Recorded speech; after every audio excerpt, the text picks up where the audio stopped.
Si vous entendez ces mots en ce moment, ce n'est probablement pas un hasard. Je ne sais pas exactement où vous en êtes aujourd'hui.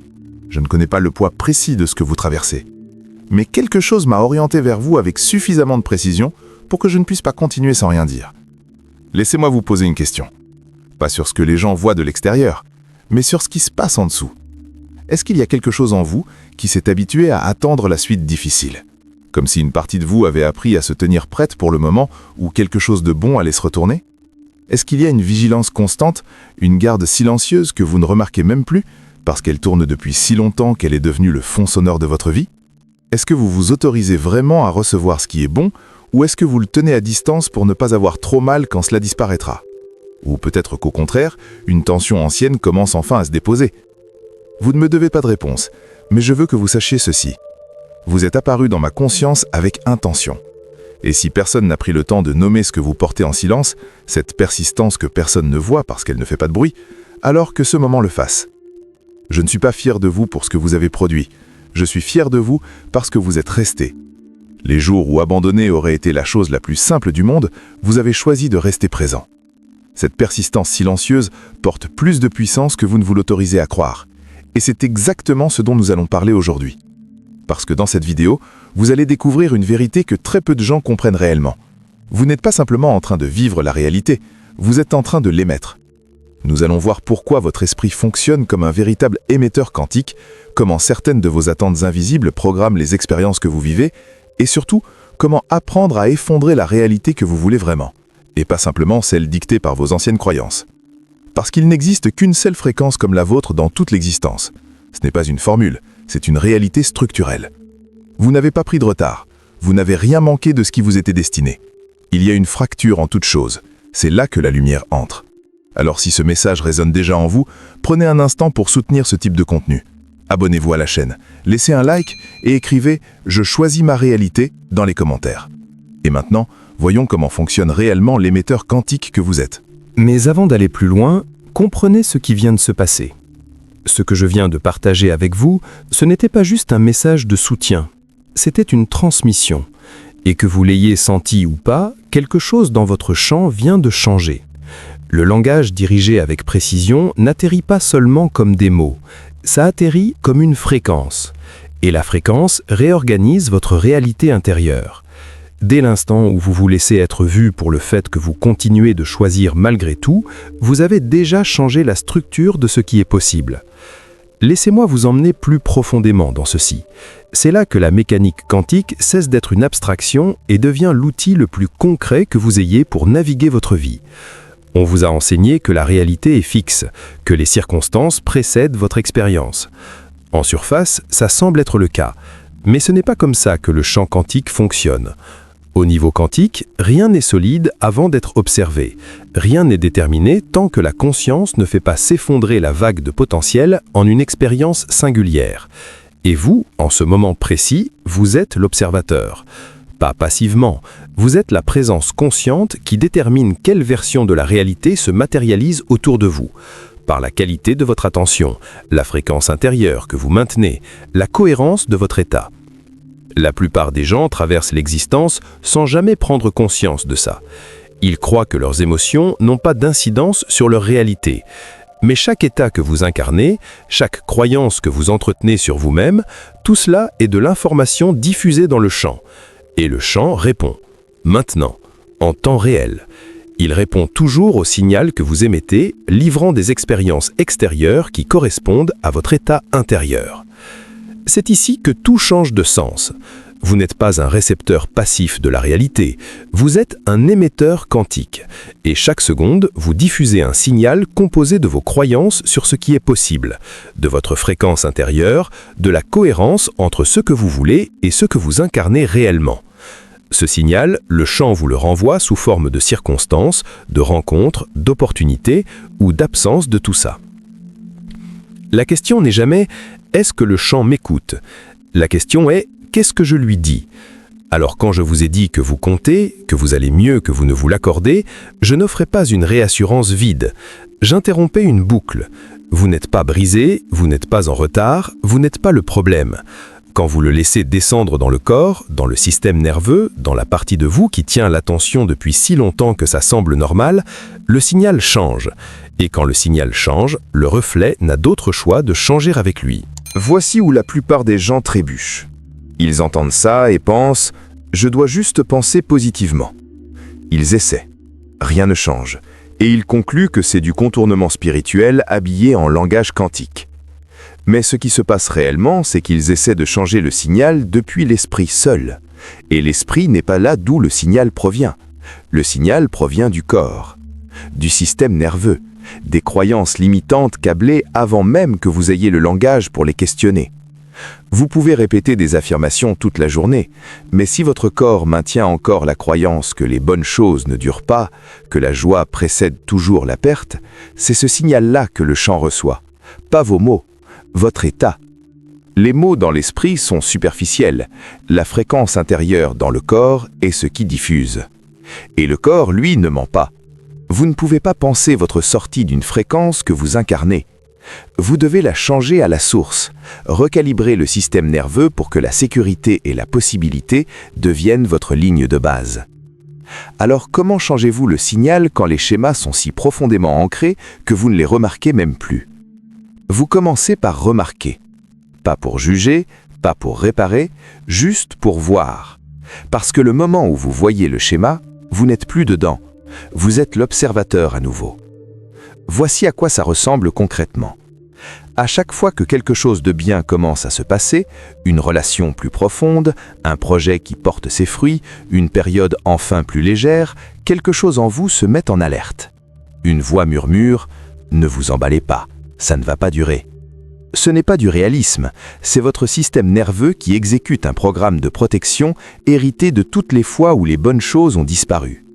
Mais voici le paradoxe. En vous protégeant de la douleur future, ce schéma vous empêche de recevoir ce qui est là maintenant.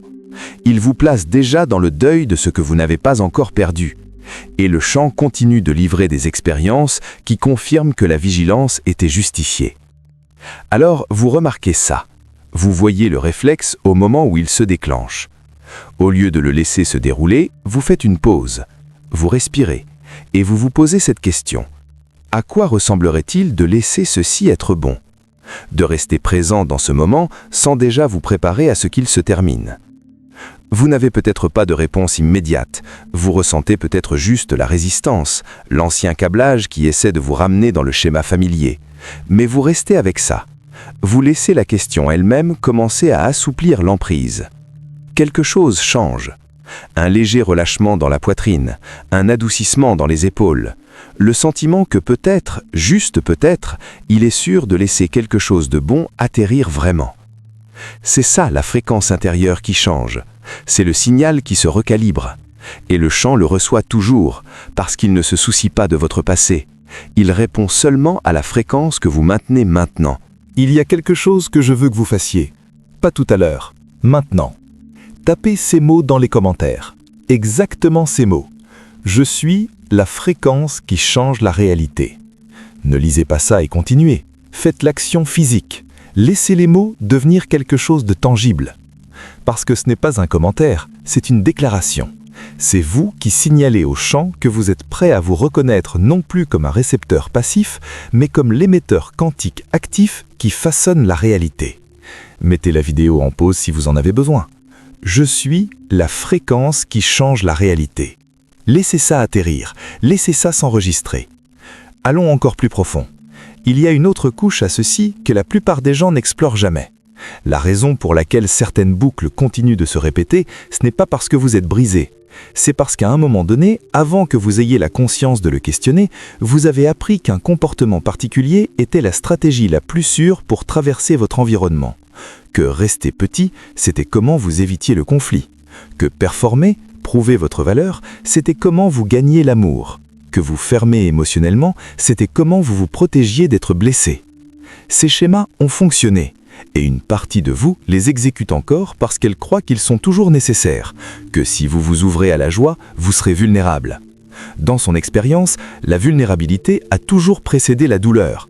C'est pourquoi la volonté seule ne fonctionne pas. La partie de vous qui exécute le schéma fonctionne depuis des croyances limitantes profondes, une programmation de survie. Vous ne passez pas outre la programmation de survie avec la logique. Vous devez la rencontrer à son propre niveau, la remercier, lui montrer que le danger est passé. Quand vous rencontrez le schéma avec compassion plutôt qu'avec jugement, l'emprise se relâche et soudain, vous avez de l'espace pour choisir différemment, parce que vous avez amené la lumière à ce qui était dans l'ombre. Le changement ne fonctionne pas comme un interrupteur. La transformation est spiralée. Vous vous retrouverez à revenir sur le même territoire encore et encore. Le même réflexe, la même voix qui dit « Ne vous emballez pas ». Chaque fois que vous y revenez, vous êtes à un niveau différent. Vous portez plus de conscience. Vous répondez avec plus de choix. Ce n'est pas un échec, c'est la structure même de la croissance. Disons que vous avez fonctionné pendant des années depuis une fréquence de vigilance face à la joie. Ce programme tourne en arrière-plan, colorant chaque expérience positive d'une teinte d'anticipation douloureuse. Changer ça ne se produit pas en une décision, ça se produit quand vous remarquez le réflexe surgir, et qu'au lieu de le laisser se dérouler, vous faites une pause et vous demandez « Est-ce que ce moment est réellement en train de se terminer ou est-ce juste l'ancien programme ?» La première fois, la réponse semble peut-être encore oui, mais vous posez quand même la question. Et peut-être la semaine suivante, vous la posez à nouveau. Cette fois, juste pour un instant, vous sentez une légère ouverture, une fissure dans la certitude de l'histoire. Et dans cette fissure, vous restez présent une seconde de plus qu'avant. Ce n'est pas spectaculaire, mais vous venez de changer la fréquence. Chaque interruption consciente crée une preuve pour votre système nerveux, il est possible de laisser quelque chose de bon être bon. Chaque preuve construit une nouvelle boucle neuronale. Et progressivement, la nouvelle fréquence intérieure commence à sembler plus familière que l'ancienne. La présence dans la joie devient possible, plus naturelle. C'est là que la réalité externe commence à changer. Vous n'existez pas en isolation. Quand vous changez votre fréquence, vous n'affectez pas seulement votre expérience personnelle. Vous envoyez des ondulations à travers le champ collectif que d'autres peuvent ressentir sans pouvoir le nommer. Pensez à la dernière fois que vous avez été en présence de quelqu'un vraiment ancré, en paix sans avoir besoin de le performer. Vous le ressentiez dans votre propre corps. Son état affectait votre état. Ce n'est pas une métaphore. Des recherches sur la cohérence cardiaque ont montré que le champ électromagnétique généré par le cœur s'étend au-delà du corps de manière mesurable, avec un effet réel sur les systèmes nerveux des personnes à proximité. C'est pourquoi le travail que vous faites sur vous-même compte au-delà de vous. Quand vous passez de la vigilance à la présence, vous devenez un point d'ancrage dans le champ. Et plus il y a de gens qui font ce travail, plus le champ collectif commence à changer, par chaque individu qui prend la responsabilité de son propre signal. Il y a quelque chose de crucial à comprendre à propos du timing. Les gens imaginent souvent un avant et un après clair. Mais plus souvent, le changement se produit si graduellement qu'on ne le réalise qu'en regardant en arrière, comme une plante qu'on n'a pas vue pousser, mais qui a grandi quand même, sous la surface, silencieusement. La patience active fait partie de la pratique, celle qui sait que le champ répond même quand vous ne pouvez pas encore le voir. Il y a toujours une latence entre le changement de fréquence intérieure et sa manifestation visible.